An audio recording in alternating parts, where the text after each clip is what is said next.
to stay relevant, it's just about adapting to what's current and what's driving passion today. So when we think about 175 years and staying current, it's about dining, travel, entertainment, sports, always supported through that service and security people love and rely on.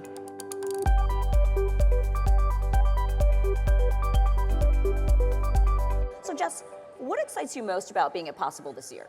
This is my first time at Possible, and I would say there's quite an energy to the space. There's a lot of dynamic, sort of business current. You can kind of feel it moving through. I think there are a lot of interesting takeaways from the conversations I can bring back to my team, and it's full of old friends. So that's been really nice to see. So now what strategies have you found most effective in connecting with Gen Z and millennial audiences? It's a great question and we think about it all the time because Gen Z and millennials are 60% of our newest card members. And so they're very much a focus for us.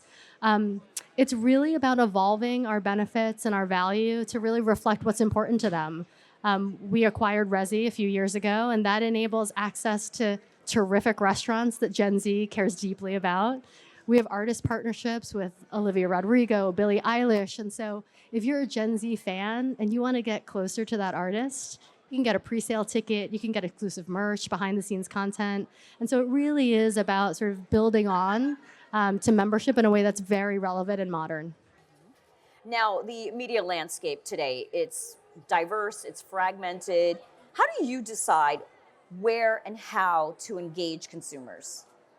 Yeah, it's a really interesting question because the environment gets more fragmented every day. And so we think a lot about the right media mix, of course, the right channels and the right formats.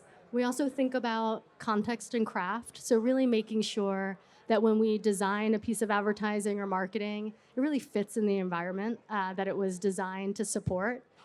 And then we are super analytical. So we look at how every placement, every ad, every message resonated or didn't resonate. And that's the way that we continue to navigate, is just being really insights driven and really focus on the customer experience.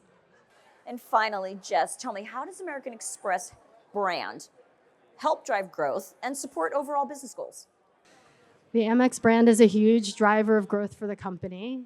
When I think about our job, it's to drive brand consideration, right? And so when you're thinking about what card you want, it's my job to have Amex somewhere in your mind as you're making that decision. And so as we think about the next generation of card members, that's very much how we're fueling growth, is building that awareness, familiarity, and ultimately putting ourselves in the consideration set. Jess, thank you for joining me at the Speaker's Corner Thank today. you so much. Take care.